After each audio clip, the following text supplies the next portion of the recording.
Vamos a avanzar en esta oportunidad el tema de trastornos hemodinámicos en su parte 1.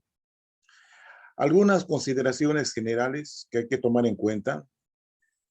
Este tipo de trastornos afectan básicamente a uno de los 3 componentes principales del aparato circulatorio: corazón, vasos sanguíneos, sangre circulante y sus componentes. ¿Qué significa esto? Entre los componentes de la sangre circulante están el agua y electrolitos, ¿no? Los electrolitos, ya saben ustedes, se refiere a sodio, potasio, cloro, en fin. Proteínas plasmáticas, que son un componente importantísimo en la dinámica del intercambio de líquidos, ¿no? Las proteínas, fibrinógeno, glulinas, etcétera, ¿no es cierto? Albúmina, etcétera. Bien. Otros elementos son los factores de coagulación, que gracias a estos factores de coagulación, que en realidad son proteínas precursoras, ¿no? de los elementos que van a formar el coágulo sanguíneo, ¿no? Y también participan las plaquetas como elementos figurados de la sangre, ¿verdad? Y otros más, como ser glóbulos blancos, glóbulos rojos, etc. Bien. Distribución de los líquidos corporales. Tenemos varios compartimientos corporales. El 60% de nuestro volumen corporal está representado en un 60% por agua. Acá dice, 60% de la masa es agua. Bueno, ¿y cómo se distribuyen los líquidos? Está el líquido extracelular, el líquido que está fuera de las células. ¿Sí? Fuera de las células. Entonces, este líquido podemos hallarlo de la siguiente manera. Líquido intersticial o intercelular también sería eso. Intercelular. O sea que está en el intersticio, entre célula y célula, en todos los tejidos. Y también tenemos líquidos circulando dentro del sistema vascular. Eso sería el plasma. ¿Sí? A esto consideramos como líquidos extracelulares, porque están fuera de las células, ¿ya? Porque también tenemos el líquido intracelular, ese líquido que está dentro de las células. Bien. Seguimos con este asunto de los compartimientos de los líquidos corporales. Acá vamos a hablar del líquido intracelular, líquido extracelular. Entonces, esta es otra forma de clasificar los líquidos extracelulares. Hablamos de el plasma, que es lo mismo que acá, pero acá tomamos otro componente, ¿sí? Que es la linfa.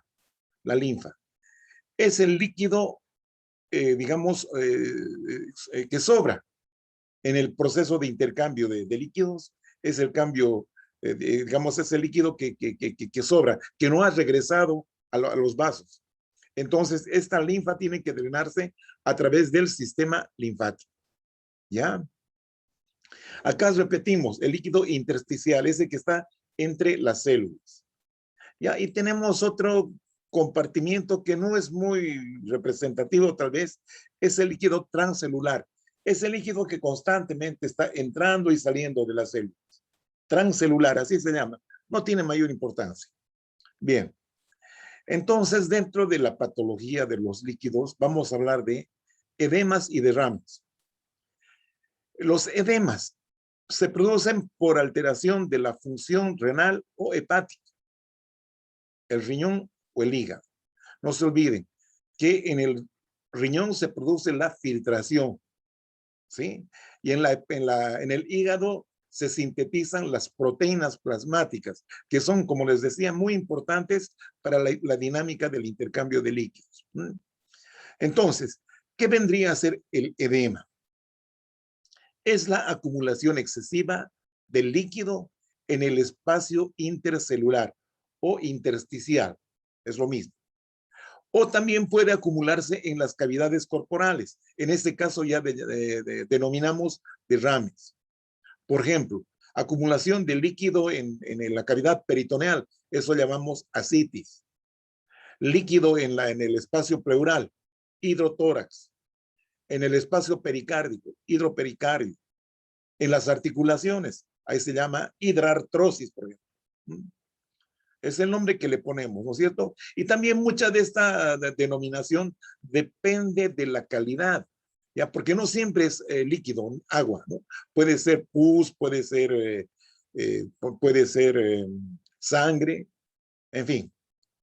Entonces, estos tienen su connotación que en su momento ya vamos a poder conversar de eso, ¿sí? El edema puede estar en un área específica. Entonces, llamamos edema localizado. Y esto ocurre generalmente en el tobillo. O puede ser generalizado en todo el cuerpo, un edema generalizado. A esta condición se denomina anasarca. Es el edema generalizado. Estos edemas, por lo general, son pobres en proteínas. Son más trasudados que exudados. Trasudados. Entonces, seguimos comentando esto, ¿no es cierto? 2/3 del agua intracelular que está dentro de la célula, ¿sí? Está, digamos, 2/3 del total del agua es intracelular y el resto se encuentra en el compartimiento extracelular. El extracelular ya saben y tiene sus compartimientos, ¿no es cierto? El plasma, linfa, el intersticio, en fin. Bueno, sobre todo está localizado, este líquido extracelular está localizado en el intersticio, entre las células. Solo un 5% del agua corporal total se encuentra en el plasma, o sea, circulando. El desplazamiento del agua, o el desplazamiento de agua y solutos serían los electrolitos, digamos, ¿no es cierto? Son elementos que están suspendidos en el líquido, ¿verdad? Y solutos de bajo peso molecular, ¿ya? Entre los espacios vascular e intersticial, viene controlado fundamentalmente por los efectos contrapuestos de la presión hidrostática vascular y la presión coloidosmótica del plasma. Miren qué interesante. Aquí nos estamos hablando del desplazamiento, vale decir, de la dinámica, del intercambio de agua y solutos de bajo peso, o sea, de pequeños, entre los espacios intravascular, o sea, del espacio dentro del vaso sanguíneo, ¿sí? E intersticial, o sea, en el espacio extracelular. Es controlado fundamentalmente por dos fuerzas. Una es la presión hidrostática vascular. Presión hidrostática es esa fuerza que ejerce la fuerza de contracción del corazón. ¿Ya? Al producirse la sístole, entonces ejerce una fuerza y esta fuerza hace que los líquidos salgan, ¿sí? Del vaso hacia el intersticio. También es importante ahí la gravedad, etcétera, ¿no es cierto? Y la otra fuerza contrapuesta es la presión de las proteínas plasmáticas, albúminas, globulinas, etcétera. Ejercen una presión. Entonces, este juego contrapuesto, digamos, se llaman las leyes o la ley de Starling. Así se llama, ley de Starling. Bueno, y esto es lo que queremos ver ahora. Bien, ¿en qué parte de la circulación se lleva a cabo el intercambio? En la microcirculación. ¿Ya? Aquí estamos viendo un capilar con su extremo arterial, su extremo venoso. En el extremo arterial, la presión hidrostática es muy importante, ¿ya? Es bastante importante. Entonces, esta presión hidrostática hace que el líquido pueda salir del espacio intravascular hacia el intersticio. Hacia el intersticio. Y con ese líquido están saliendo oxígeno, proteínas, aminoácidos, etcétera. Todos los nutrientes que van a servir para que se alimenten otras células, otros tejidos. Bueno, entonces, como esta presión hidrostática ha permitido que salga agua, el líquido, ¿sí? ¿Qué es lo que va a ocurrir acá? Aquí va a haber una concentración de las proteínas plasmáticas. Se concentran y al concentrarse ejercen una presión. Esa presión es la presión coloidosmótica o presión oncótica también se llama. Y esta presión permite que el líquido regrese al vaso. Y al regresar este líquido, obviamente trae también los desechos del metabolismo o celular o tisular, como quieran llamarlo. Entonces, de esta manera se produce un intercambio. Acá salen y acá entran. Es un juego de presiones. La ley de Starling se llama eso. Bien, entonces, existe un excedente de líquido, un excedente de líquido. Ese líquido no puede acumularse acá, entonces tiene que ser drenado. ¿Y dónde se drena? A la vía linfática. Aquí estamos viendo los capilares linfáticos. La vía linfática, a diferencia de la circulación sanguínea, esta es unidireccional, va en un solo sentido. En cambio, la vía sanguínea es circular, o sea, es un circuito. Ya es por eso llaman circulación. Empieza donde termina, o sea, circula constantemente. Ya, muy bien. Entonces, vamos a hablar de las formas fisiopatológicas del edema. El problema acá estamos viendo un aumento de la presión hidrostática. Ustedes ya saben qué función tiene la presión hidrostática. Permite la salida de líquido en el extremo arterial, ¿no es cierto? Bueno, entonces, ¿en qué situaciones puede haber aumento de la presión hidrostática? En una condición importante, ¿no es cierto? Que es la alteración del retorno venoso. O sea que esa circulación sanguínea no está cumpliendo su efecto. Hay una alteración en el retorno venoso. O sea, en la circulación venosa hay una dificultad para que circule. ¿Y esto a qué puede deberse? La insuficiencia cardíaca congestiva. O sea que el corazón no está bombeando bien. Por lo tanto, va a haber un problema de circulación. ¿Ya? Y estos problemas de circulación siempre es retrógrado. Va hacia atrás. ¿Sí? Va hacia atrás. O sea, hay un problema, hay un lugar de la circulación venosa que está alterado, entonces los problemas van para atrás, es la sangre que viene. Entonces va a haber una congestión. Es como cuando en una vía en una calle, en una avenida, ya hay un desperfecto en uno de las movilidades, entonces esta no deja pasar, ¿verdad? No deja pasar. ¿Y qué es lo que va a ocurrir? Que hacia atrás pues va a haber un embotellamiento, ¿verdad? Es lo mismo, ¿ya? Entonces eso ocurre en la insuficiencia cardíaca congestiva. También ocurre algo parecido en la pericarditis constrictiva. Pericarditis es la inflamación del pericardio. Y está tan inflamado que no permite, digamos, una buena expansión del corazón, ¿no? En el proceso de sístole diástole. Entonces va a haber una constricción, no va a haber un buen bombeo. La cirrosis hepática. La cirrosis habíamos dicho que también se denomina fibrosis hepática. Hay fibrosis sobre todo a nivel de los espacios porta, donde están los vasos, ¿no es cierto? Y los conductos biliares. Entonces, esa fibrosis no permite o limita la elasticidad de los vasos. Ya, por lo tanto, no va a dejar pasar cómodamente la sangre, ¿no es cierto? Produciendo una obstrucción, ¿ya? Una obstrucción, una congestión hacia atrás, obviamente, ¿no es cierto? Y otro tipo de obstrucciones o compresiones, pueden ser tumores, adenopatías, etcétera, etcétera, ¿sí? Esto también puede causar un aumento de la presión hidrostática. Bien. Las consecuencias de todo este proceso. Aumento de la presión venosa. Retención de sodio, ya que también eso permite que aumente la permeabilidad vascular. Pérdida de proteínas.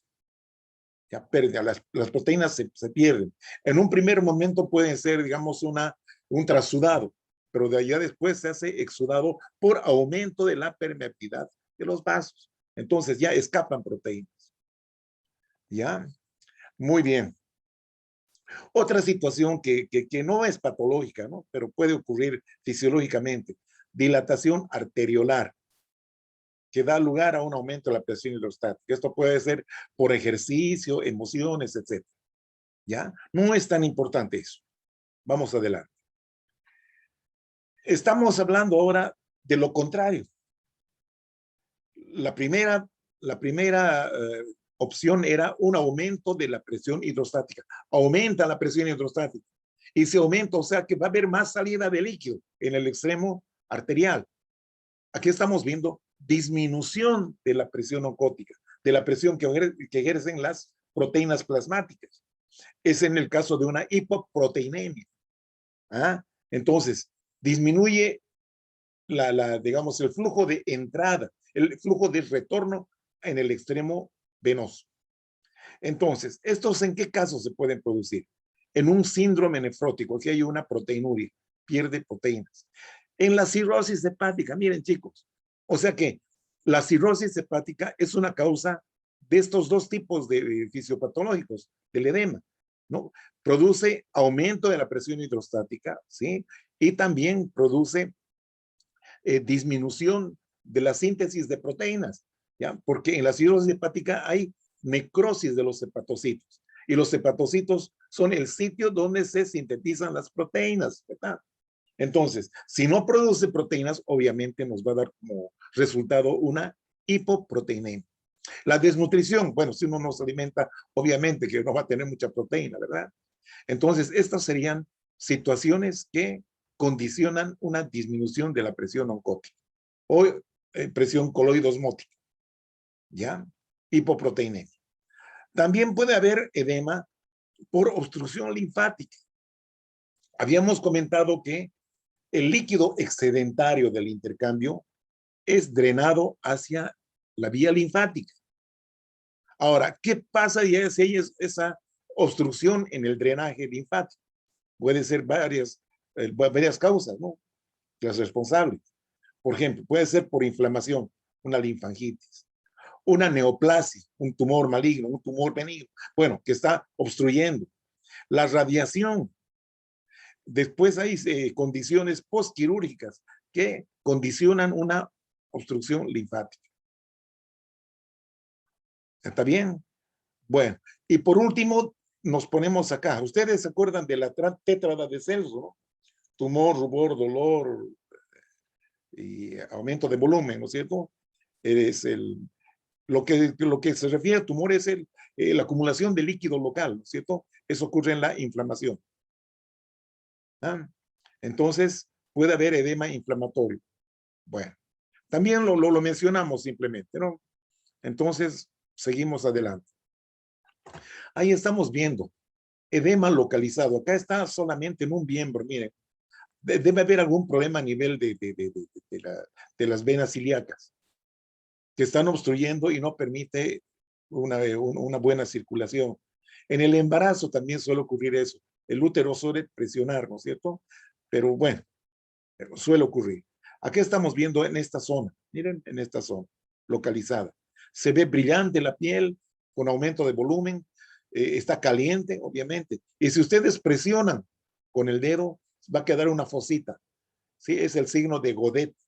Godet. Edema localizado. Ahí está. Ahí estamos viendo, ¿no? Es el Godet. Ahí está la digitopresión que provoca esta fosita. ¿Ah? Signo de Godet. Ahí estamos viendo en la histología. Está la epidermis y acá la dermis. Mucho líquido. Miren cómo están separadas las fibras colágenas. ¿Ah? Por acumulación de líquido. Edema subcutáneo. Aquí la ascitis. Acumulación de líquido en la cavidad peritoneal. Bien. Esto es lo mismo. Miren, acá estamos viendo. Todo lo que es celeste es el líquido que está acumulado dentro de la cavidad peritoneal. Ascitis. Bien. En el pulmón, el edema es bastante frecuente en muchas patologías, se presenta. Entonces, ¿qué es lo que ocurre acá? Que el líquido se concentra generalmente en los espacios alveolares, pero también acá se produce, son primas hermanas, el edema y la congestión. La congestión es cuando la sangre no está circulando libremente, entonces se congestiona. Volvemos otra vez a nuestro ejemplo. La congestión vehicular dice, bueno, entonces ocurre eso, ¿no? Edema, congestión. Aquí es una congestión vascular, ¿ya? Edema, líquido. Y esto se comprueba así macroscópicamente porque el pulmón se halla pesado ya se encuentra con mayor consistencia. Y cuando se comprime, se aprieta el tejido pulmonar, sale como espuma, una espuma clara. Bien, ahí tenemos, miren, estamos viendo aquí a través de la pleura visceral. Este es el líquido, así lechoso, ¿no? El líquido. Entonces, acá pone de manifiesta, mira, el límite de los lobulillos del pulmón, ¿ya? Por la acumulación de líquido. Acá estamos viendo la histología. Este es el líquido, miren, un líquido que está dentro del alvéolo. ¿Ya? Acá miren los vasos, cómo están de congestivos. Edema pulmonar. Este es un niño desnutrido, o sea que tiene falta de proteínas o un déficit de proteínas totales. Entonces viene la hinchazón, ¿no es cierto? La anasarca o el edema generalizado también se llama. Bien, este es el linfedema, obstrucción linfática. Esta es una patología producida por un parásito, ¿no? La Filaria bancrofti, la filariasis. Entonces, acá tenemos este signo que se llama la elefantiasis, ¿ya? Porque parece pata de elefante. Lo mismo acá, pero aquí es bilateral, elefantiasis, por filaria. ¿Ya? Hasta el escroto se le ha edematizado. Bien. Otra situación es la hiperemia y la congestión. Son parecidas, pero no son igual. Aquí vamos a tratar de dislucidar esa situación. La hiperemia es un proceso activo, donde el mayor aporte de sangre se debe a la dilatación arteriolar. Subrayen eso. Es un proceso donde el mayor aporte de sangre se debe a la dilatación arteriolar. Ejemplo, ejercicio físico, ejercicio muscular y otras situaciones como emociones, etcétera, etcétera. Cuando uno siente vergüenza, alguna cosa, se pone chaposa la cara, ¿no? Esa es la hiperemia. Entonces, causa un enrojecimiento de la parte afectada, acompañado de aumento de temperatura y de volumen, ya que hay más sangre que de lo normal. Perfecto. La congestión es un proceso pasivo, diferencia, ¿sí? Pasivo, causado por la disminución del drenaje sanguíneo en un tejido. Puede ser producido por la obstrucción venosa aislada, entonces producimos congestión localizada, o una insuficiencia cardíaca congestiva, que nos da lugar a una congestión y edema generalizado. El edema y la congestión generalmente van juntos de la mano. ¿Ya? Bien. Dependiendo de la localización, podemos tener diferentes afectaciones. ¿Sí? Si el problema es dentro del vaso, puede ser debido a trombosis, ¿sí? Formación de coágulos, las varices, ¿no? La claudicación de las válvulas, sobre todo en miembros inferiores, la cirrosis, esa cirrosis es tremenda, ¿no? Intravascular. Extravascular, que el problema está fuera de la circulación.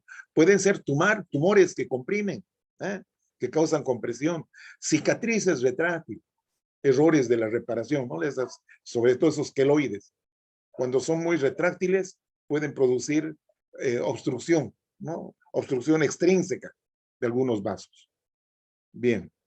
Entonces, aquí habíamos comentado de hiperemia activa, ¿no es cierto? Ejercicio físico, el llanto de un niño, una rabieta de la señora, en fin. Ahí está su chaposito, ¿no? Perfecto. Esa es hiperemia activa. Son las arteriolas las que están dilatadas. Ahí estamos viendo, miren, hiperemia conjuntival. ¿Ah? Ahí estamos. Hiperemia conjuntival, proceso activo.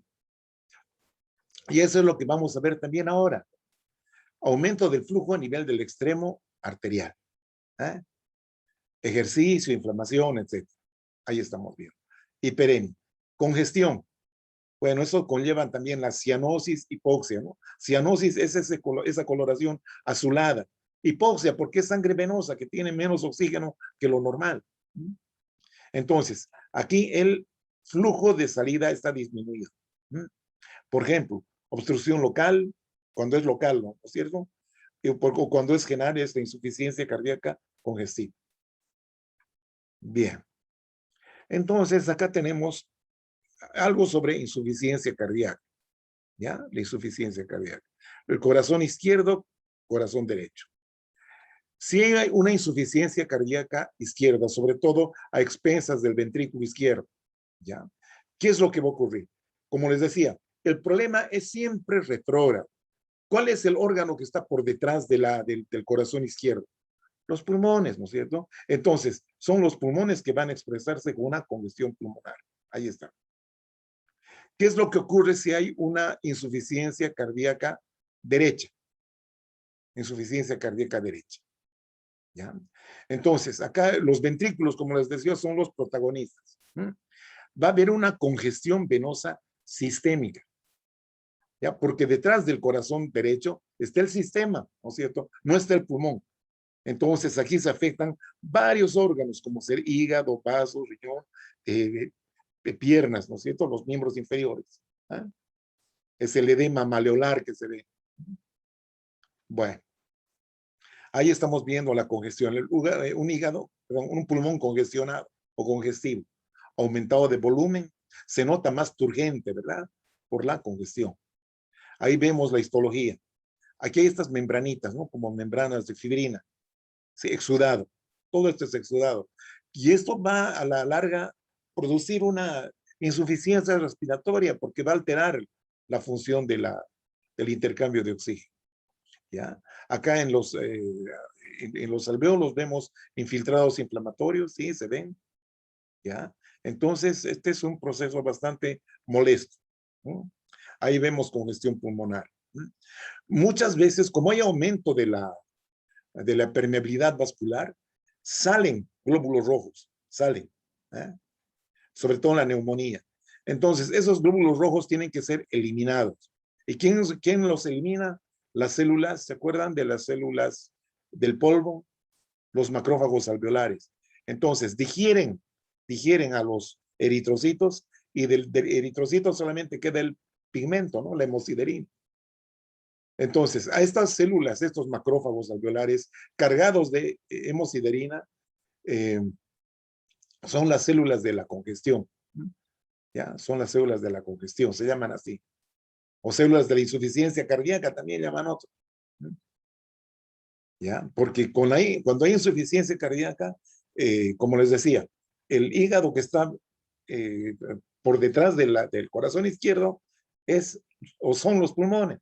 Entonces son los que se van a afectar, produciendo todos estos cambios vasculares, celulares que les voy mostrando.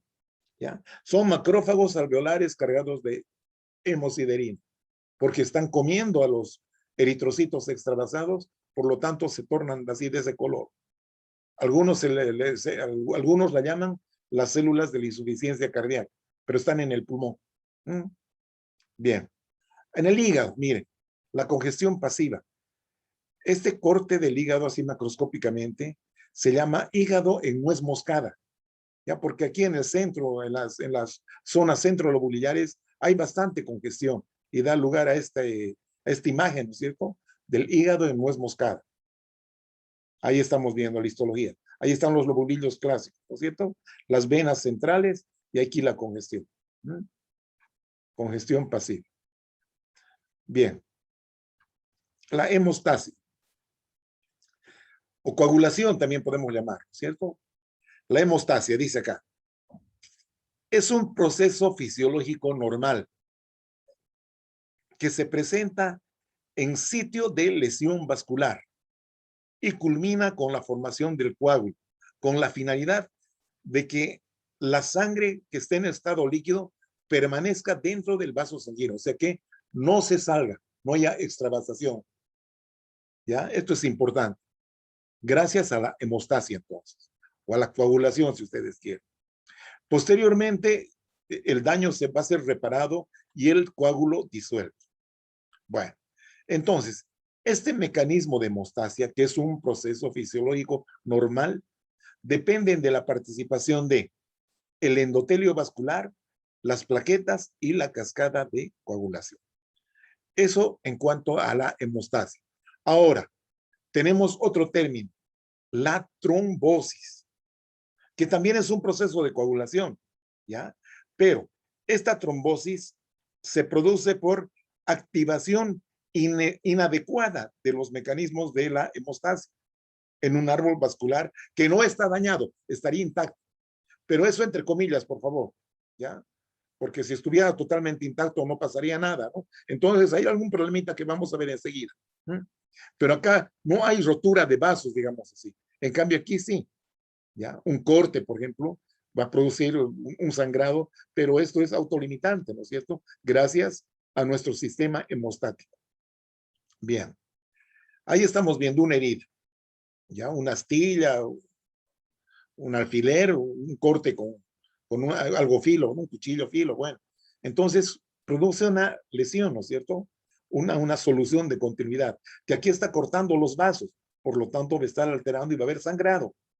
Ya esa sangre va a llenar este espacio donde ocurrió el corte.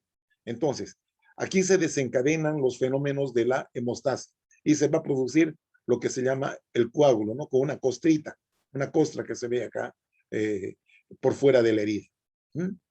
Esto en el caso de una herida, ¿no? Bien. ¿Cómo ocurre la hemostasia normal?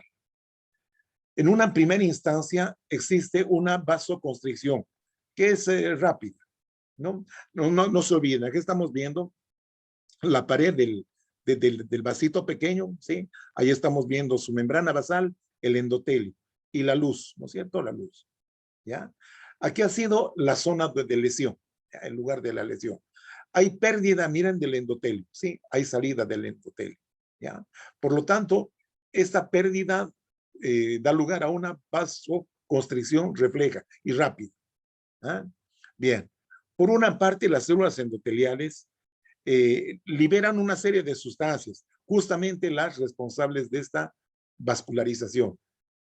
Y ese producto que liberan es la endotelina, ¿ya? La vasoconstricción transitoria. Aquí vemos matriz extracelular, ya sobre todo a nivel de la membrana basal y por debajo de la membrana basal. Aquí es el colágeno, el tipo 4, que es el que abunda acá. Bueno, vamos con el segundo cuadro.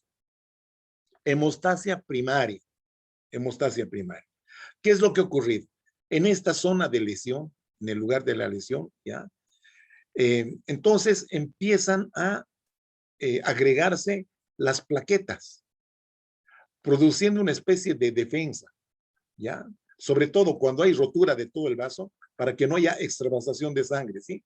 Vienen las plaquetas y forman un tapón, ya que se llama el tapón hemostático primario, ¿ya? ¿Y cómo ocurre esto? Gracias a que las células endoteliales liberan una sustancia que se llama el factor de von Willebrand. Y este factor de von Willebrand permite que las plaquetas se unan entre sí y también se unan a los componentes de la matriz extracelular, como el colágeno. Entonces, que allí se agregan, hay una agregación plaquetaria, ¿ya? Entonces, ¿qué es lo que dice acá? Cambio de forma y adhesión de plaquetas, dice acá, ¿no? Adhesión de plaquetas y cambio de forma de estas plaquetas. Si antes eran así planitas como lentejas, acá se tornan más esféricas, ¿ya? Liberación de granulaciones. Por ejemplo, productos como la adenosin trifosfato y el tromboxano A2, ¿ya? Que permiten justamente el reclutamiento de más plaquetas y la agregación para formar el coágulo. Bien. Entonces, una vez que las plaquetas se agregan entre sí, se produce la activación de estas plaquetas. Y al activarse las plaquetas, liberan otra serie de productos. ¿Ya? Por ejemplo, el activador del plasminógeno tisular, trombomodulina, y una serie de productos, ¿sí? que al final nos van a producir la transformación o la conversión del fibrinógeno en fibrina. Y la fibrina es la que se encarga de producir una especie de cemento en este coágulo. Entonces, este es el tapón secundario o tapón definitivo. Es el coágulo ya mismo, donde quedan atrapados leucocitos, glóbulos rojos, etc. Aquí se va a producir el coágulo. Y luego, ¿qué pasa? Que se formó el coágulo, viene la reparación de esta zona que está, digamos, alterada. Y no solamente eso, también viene la diálisis del coágulo, ¿sí? La destrucción del coágulo. ¿Ya? Porque no tiene que ser un coágulo demasiado grande, porque dificulta el paso, el flujo, puede alterar el flujo. Bueno, todo eso vamos a ir viendo de a poquito. ¿Ya? Entonces, continuamos hablando de hemostasia. La hemostasia normal, teníamos la primaria, ¿ya? Que también se llama plaquetaria, que es la respuesta inicial a la ruptura de un vaso. Comprende los procesos de contracción vascular o vasoespasmo, lo que hemos visto, ¿no es cierto? Adhesión, activación y agregación plaquetaria. Al principio las plaquetas se adhieren solamente gracias al factor de von Willebrand. Después, cuando están en contacto entre sí, se activan y hay mayor agregación plaquetaria, para que se inicie el proceso de la coagulación. ¿Ya? Estos procesos dan lugar a la formación del tapón plaquetario. ¿Ya? Entonces, adhesión de plaquetas en la zona lesionada de la pared vascular. Activación plaquetaria. Activación de la fosfolipasa A2, activación de la fosfolipasa C y liberación del adenosín difosfato. ¿Ya? Esto es importante para que se produzca la agregación y activación plaquetaria. Entonces, acá ya se produjo la agregación plaquetaria.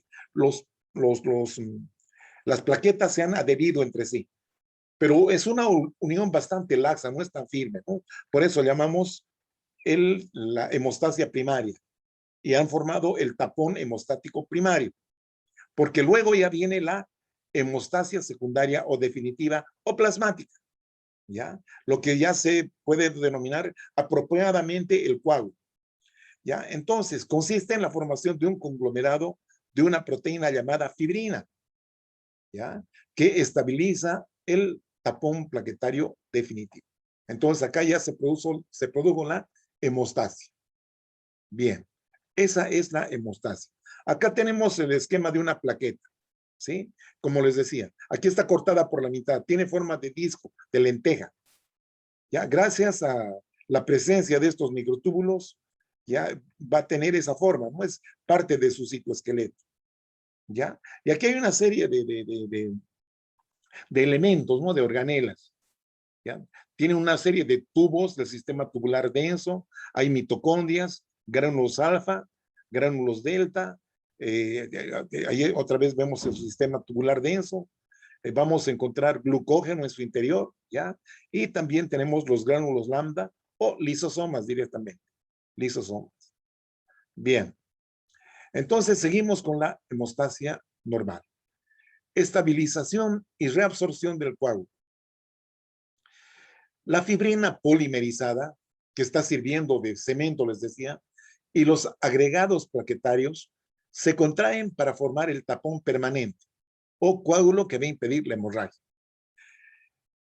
Entran en juego mecanismos contrarreguladores de la coagulación, como ser el activador del plasminógeno tisular.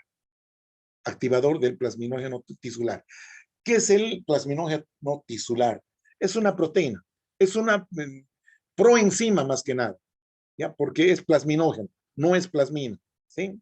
Entonces, una vez que se activa este plasminógeno, limitan el proceso de coagulación y al final provocan la reabsorción del coágulo. Como les decía, ese coágulo no puede estar ahí indefinidamente porque dificulta el paso, ¿ya? Y eso puede llevarnos a una formación de coágulos anormales, como ser las trombosis, ¿ya? Las trombosis. Y eso es grave. Bueno. Entonces, aquí estamos viendo que gracias a los mecanismos, principalmente de las células endoteliales, existen eventos anticoagulantes y eventos procoagulantes, ¿ya? Bueno, por ejemplo, aquí tenemos la trombina, ¿no es cierto? La trombina. ¿Qué función tiene? Unirse al fibrinógeno para convertirla en fibrina. Entonces, la fibrina ya pues es un coágulo, ¿no? Ya es el componente principal del coágulo. Entonces, para neutralizar la acción de la trombina, existen otros elementos, como ser la antitrombina 3, ¿sí? La antitrombina 3. Y también existen moléculas similares a la heparina, estos como conitos que vemos acá. Aquí está la antitrombina 3. Entonces, esta antitrombina 3, la antitrombina 3, cuando se une a la molécula tipo heparina, van a neutralizar a la fibrina. Inactiva la trombina, perdón, trombina, no fibrina. Inactiva la trombina. ¿Ya? Y también otros factores, como el 9 y el 10 cuando se han activado. ¿Ya?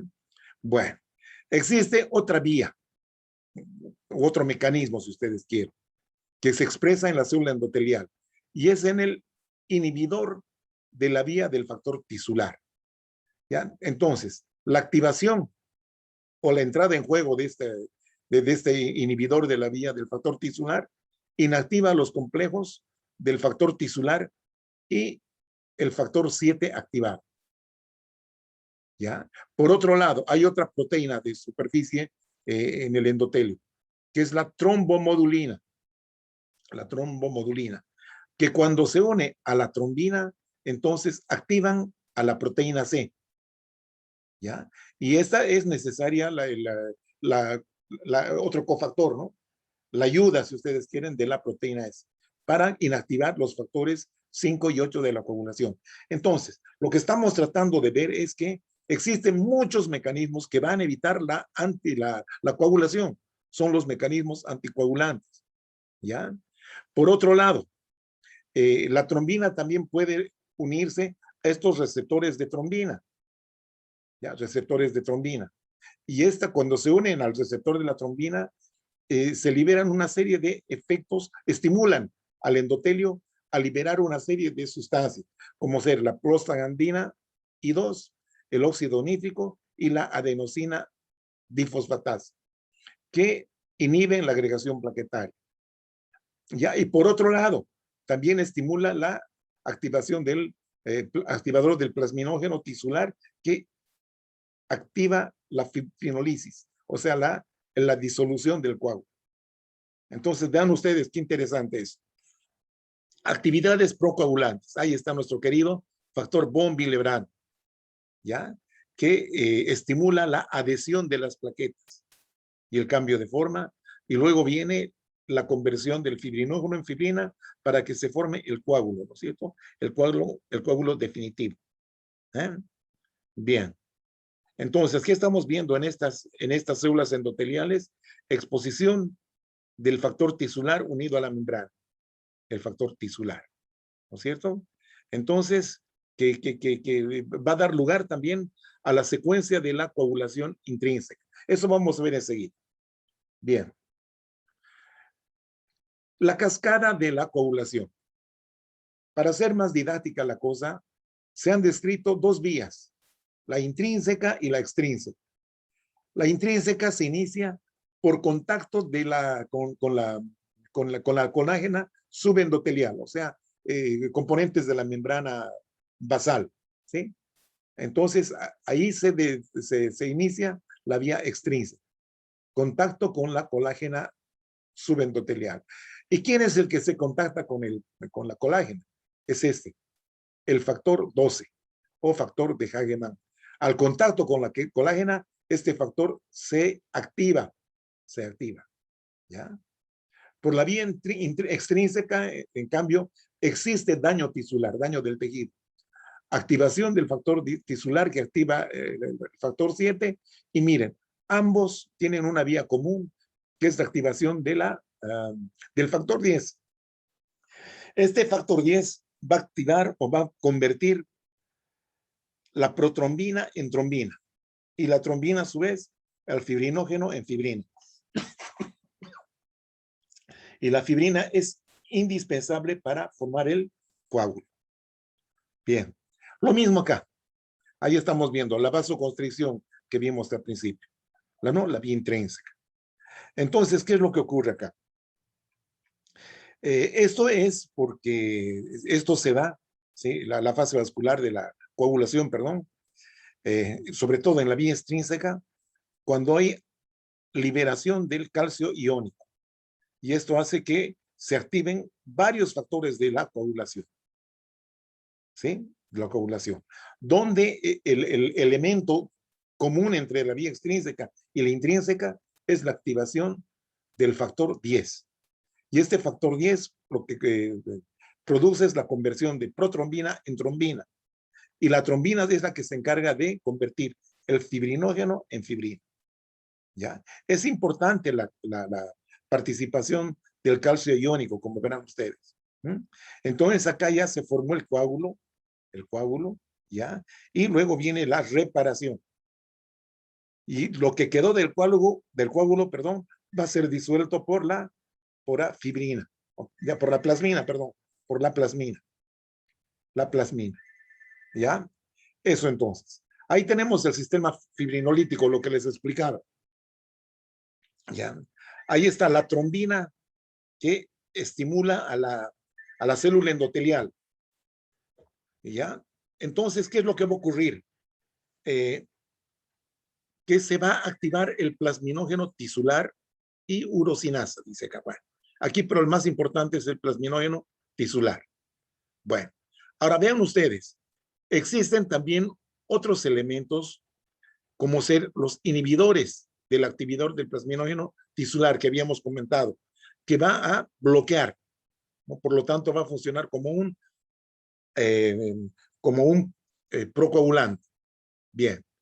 Por otro lado tenemos la antiplasmina alfa 2, ¿sí? Aquí tenemos la plasmina libre.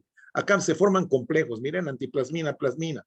Entonces, todos estos participan en la disolución de la fibrina, fibrinólisis, destrucción de la fibrina, ¿ya? Es para no permitir que el coágulo permanezca mucho tiempo ahí. Como les decía, si permanece por mucho tiempo, causa el riesgo de una coagulación dentro del vaso, una trombosis, ¿ya? Entonces, es lo que tenemos ahí, ¿sí? Acá tenemos una mezcla de plasminógeno, ¿ya? Que cuando se activa, se vuelve plasmina, que es el que se encarga de disolver. Hay plaquetas y plasmina, aquí estamos viendo. Bueno, entonces es importante el sistema fibrinolítico para el control de la coagulación. Bueno, dice acá, mecanismos de la coagulación.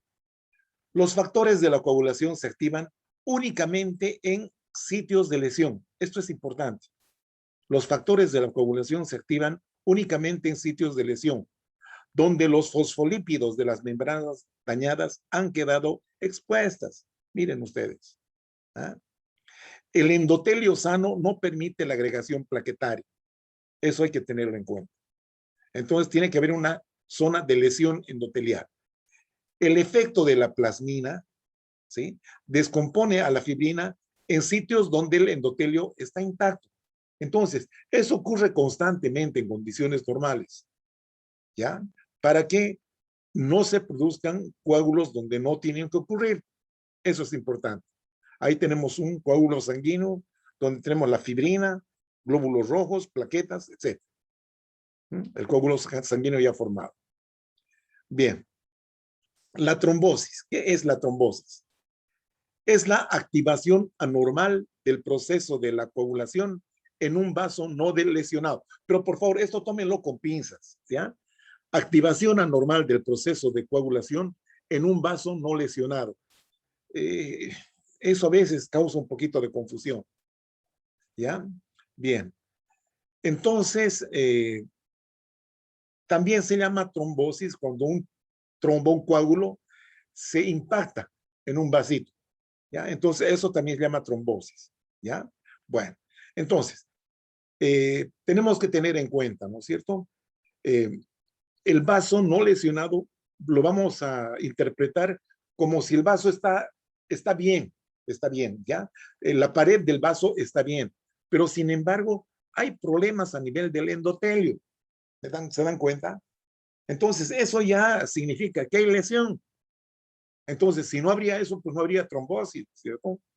Bueno, eso es importante, chicos. No está totalmente sano el vaso. Hay algún problemita a nivel del endotelio, ¿ya? Aquí podemos decir que está levemente lesionado, está bien, pero hay lesión. ¿ya? Entonces, esto tómelo con pinzas, como les decía. Activación del proceso de coagulación en un vaso no lesionado. Esto quiere decir que el vaso no está roto, no está pinchado, ni cortado, ni nada, pero sin embargo, en el fondo hay un problema a nivel del endotelio. ¿Ya? Bien. Aquí vamos a hablar de los factores que influyen en la trombosis. Esta se llama la tríada de Virchow. Uno, es la lesión endotelial, que el endotelio se ha lesionado. Y al final es la madre del cordero, esta la lesión endotelial. Bueno, alteración del flujo, o sea que el flujo se hace muy lento, eso se llama éstasis. O puede ser muy fuerte, eso llamamos turbulencia. Y también estados de hipercoagulabilidad, ya que pueden ser por problemas hereditarios o genéticos. Bueno, ahí tenemos la tríada de Virchow. Lesión endotelial, flujo sanguíneo anormal, hipercoagulabilidad que condiciona a un estado de trombosis. Bien. La lesión endotelial es el resultado de la interacción entre los componentes de la matriz subendotelial, vale decir, membrana basal y algunos otros tejidos más, otros elementos más, y el factor tisular, hay factor tisular, que han quedado expuestos, seguidos luego de la adhesión plaquetaria. Lo que hemos visto. ¿Ah? La lesión endotelial es el factor predominante. Afecta especialmente al corazón y a las arterias. Puede producirse por estrés hemodinámico, dice acá. Hipertensión arterial, por ejemplo, válvulas cicatrizales, endotoxinas bacterianas, hipercolesterolemia, tabaquismo, radiación. Todo eso puede dar lugar a una lesión endotelial. Como les decía, el endotelio ese es el centro del problema. Hay que tener en cuenta eso, la lesión endotelial.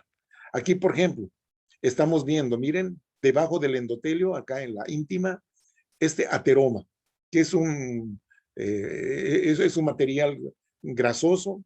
A veces encontramos acá calcificaciones, que está disminuyendo, miren, acá ha disminuido la luz, ¿ya? Por lo tanto, en esta zona, el flujo va a ser más intenso, más violento, y este flujo violento va a producir puede producir lesión endotelial, y ese endotelio lesionado es asiento para que se produzca la adhesión plaquetaria y el trombo, ¿ah? O la trombosis, que es el proceso, ¿verdad? Bueno, entonces hemos visto problemas con la lesión endotelial. Ahora vamos a ver alteraciones del flujo. Puede ser muy fuerte o muy débil, ¿no es cierto? Cuando es muy fuerte se llaman turbulencias.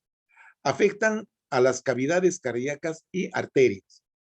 Puede lesionar directamente al endotelio o bien alterar la función de esta, ¿no? de la célula endotelial. En cambio, la éstasis circulatoria es un factor importante de producción de trombosis en la circulación venosa, o sea, turbulencia, arterias y corazón, y éstasis en las venas. ¿Ya? ¿Qué significa éstasis? Son esos famosos remansos, ¿no es cierto? Cuando hay problemas, digamos, de obstrucción, ¿ya? Extrusión en venas, entonces el flujo se hace más lento, ¿sí? Hay un ralentizamiento, si ustedes quieren, ¿no? De la circulación, ¿ya? En la circulación venosa. También se toman en cuenta algunos síndromes de hiperviscosidad de la sangre, que también son predisponentes, como la policitemia, la anemia falciforme, ¿ya? Aquí estamos viendo una bifurcación en una arteria. Entonces, muchas veces esta partecita, este pico de plancha, como recibe el flujo directamente, puede lesionarse y dar lugar a la formación de un coágulo. Mira, aquí estamos viendo eso. Lesión endotelial directa, ¿ya? Estados de hipercoagulabilidad que habíamos comentado también. Contribuyen con menor frecuencia a la trombosis. Por ejemplo, la mutación del gen que codifica el factor 5 de la coagulación y el gen de la protrombina son las causas hereditarias más frecuentes. ¿Ya? Mutación del gen, un problema genético. ¿no? Entre las causas adquiridas pueden ser de alto riesgo las inmovilizaciones prolongadas de pacientes. Por ejemplo, aquellos que tienen infarto de miocardio, cáncer, grandes cirugías, grandes quemaduras, grandes fracturas. Bueno, aquellos que requieren estar inmovilizados por largo tiempo. Son de bajo riesgo el consumo de anticonceptivos orales, las miocardiopatías y el hiperestrogenismo, sobre todo en mujeres. Bien, vamos a pararla acá. Vamos a continuar con la segunda parte de este tema. Les agradezco, jóvenes, ya nos vemos muy pronto.